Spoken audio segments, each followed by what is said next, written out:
Hey guys, it's Sheri and Richerson from Experimental Homesteader, Exotic Gardening, SheriandRicherson.com, and biannualblog.com. Welcome to our daily vlog. I have lots of blog updates for you today. I'm doing the blog instead of Jeff because he has just headed off to his second job. He had to work at the factory this morning, and now he's on his way to Domino's. So, and I guess he's going to be working into the night. So that's definitely going to make things really, really late around here. I think he's also working the holiday. I'm not sure exactly what days or what hours yet. But definitely, like I said, a lot going on. I have been up all night. I have been working on the blog and trying to get some new posts published that I had been working on for a while. And let's face it, I can be a little bit slow. As you may know, I have posted a lot of wood stove cooking recipes because, well, it is winter, at least here in Indiana and in a lot of the country. And if the power goes out, you might have to cook over wood on your wood stove, over an open fire outside, on your barbecue grill. Possibly you won't be able to get charcoal and you may not have some, so you may have to use wood. So I thought that I would share one of the posts as tips for cooking on a wood stove. I shared some gluten-free brownie wood stove recipe. I'm trying to look here because I know there was a lot more. There was a grilled cheese recipe for cooking on a wood stove. There was a homemade dinner roll recipe. And so quite a few. I've also shared two more of the cheese recipes that I was in the blogging contest for. One is on cheese lasagna, and the other one is on baked cheese crisp. And those were really flavorful and delicious, and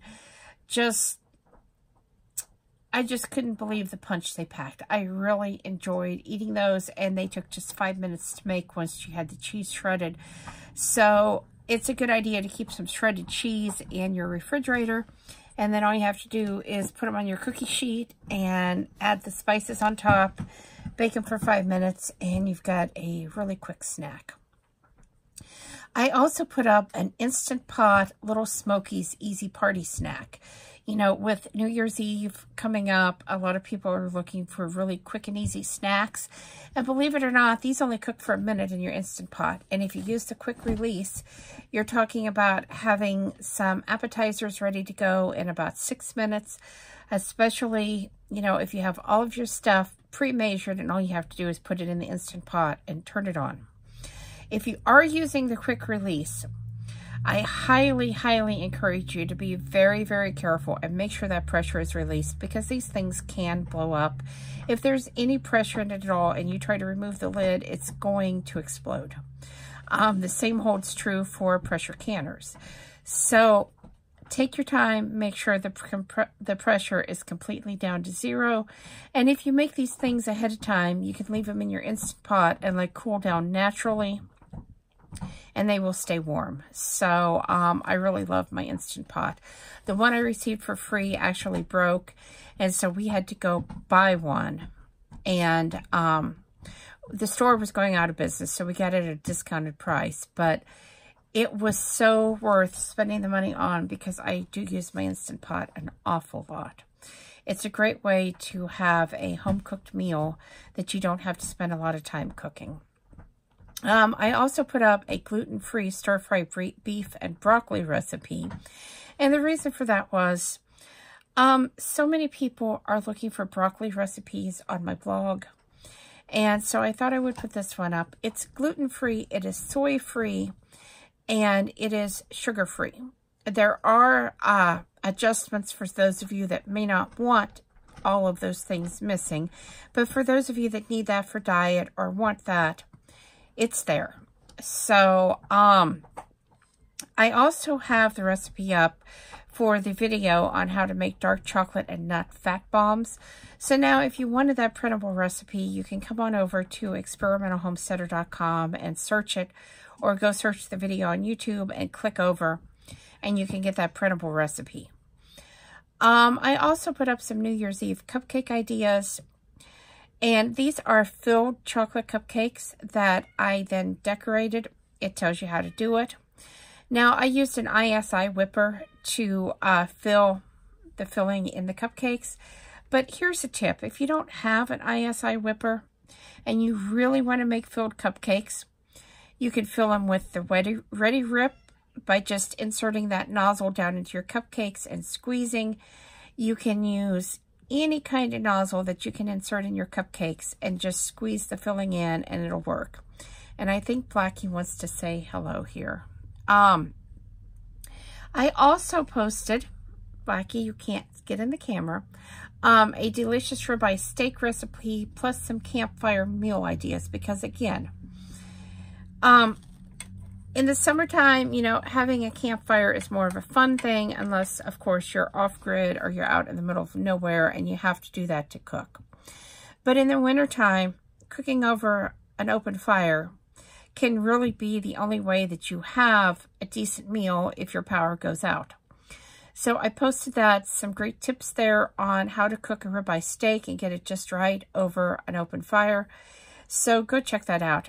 And then, by popular demand request, I published the Essential Guide to a Completely Self-Sufficient Homestead. Now, if you're on Facebook and you're in our group, Homesteading and Prepping, Living, Loving, Learning, Self-Sufficiency, or you're on my email list, then you know the first of the year we're going to be doing some videos to start teaching some canning, some dehydrating, and some other wonderful tips. I actually have a month-by-month list. Let me see if I can pull that up here. I have a month-by-month list of what I have planned and some ideas that I'm thinking about. Nothing is completely finalized except for January, of course, because that's coming up here really quickly. But I have a lot of ideas that people are asking for. And so January, I was thinking about canning and dehydrating and teaching people how to make the most out of what they might have on hand, you know, repurposing it, cleaning out your freezer and being able to save that food. In February, I'm going to be talking about making maple syrup, seed starting, and I haven't decided if I'm getting chickens yet or not, but if I do, I will be talking about raising poultry. We still have a lot of work out there to do in the barn and on the chicken coop, and I'm wanting to close the chicken coop down and move the chickens to the barn, and that work hasn't happened yet, so I'm still kind of up in the air about what I'm going to do. In March, I'm wanting to go over candle making and soap making. In May, I'm thinking about doing planting the spring garden and solar gadgets, because that's been something that a lot of people have asked me about. June, I thought I would do fire starting and campfire cooking so that maybe people could kind of see, because I know sometimes it's easier just to watch a video and see what's going on than to actually try to figure it out from reading about it. So, July, I'm thinking about doing some teachings on cooking with the solar oven. Again, this is tentative. And filtering and storing water, because that is so important. Because again, if your grid goes down, you might not have access to city water, well water. You know, you might have to actually go find some water. And if you do, then you're going to want to filter it. August, I thought we'd cover planting the fall garden and gleaning others' gardens, because gleaning is a great way to get food that you didn't grow that's going to go to waste and bring it in and preserve it for your own use. September, I thought we'd talk about making bread, pizza crust, pasta to stock the freezer or pantry, and possibly even freezer meals, because having something quick you can grab out of the freezer that's ready to go and just needs cooked really is a time saver. In October, I want to talk about what's in your bug out bag and the essential things that needs to be in it. And I know I've done a lot of videos on this, but I think a lot of people really push off getting their bug out bag or their evacuation bag ready and getting the right things inside of it. And then if they have to evacuate because of a natural disaster or something going on in their area, they kind of panic because, oh, I should have had that done. I didn't.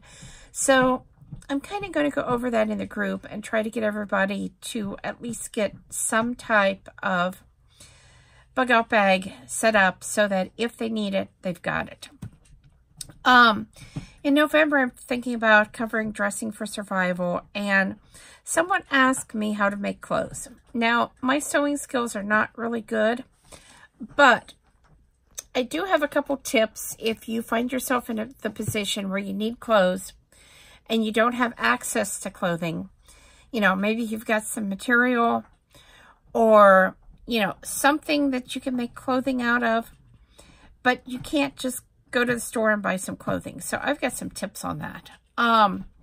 In December, we are completely open. I don't have a topic yet. So I'm asking people, what do you want to learn? You know, pick my brain here. Here's your opportunity. You know, maybe you just want to go over some of the stuff we've already covered a little bit more in depth. I don't know. Maybe you've got a completely different topic in mind. So December is opened, and I'm just waiting for the feedback. So come on over to Facebook and join our homesteading and prepping group.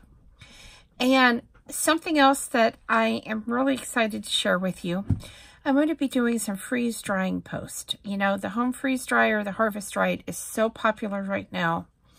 And it's such a great way to preserve food because you don't need electricity.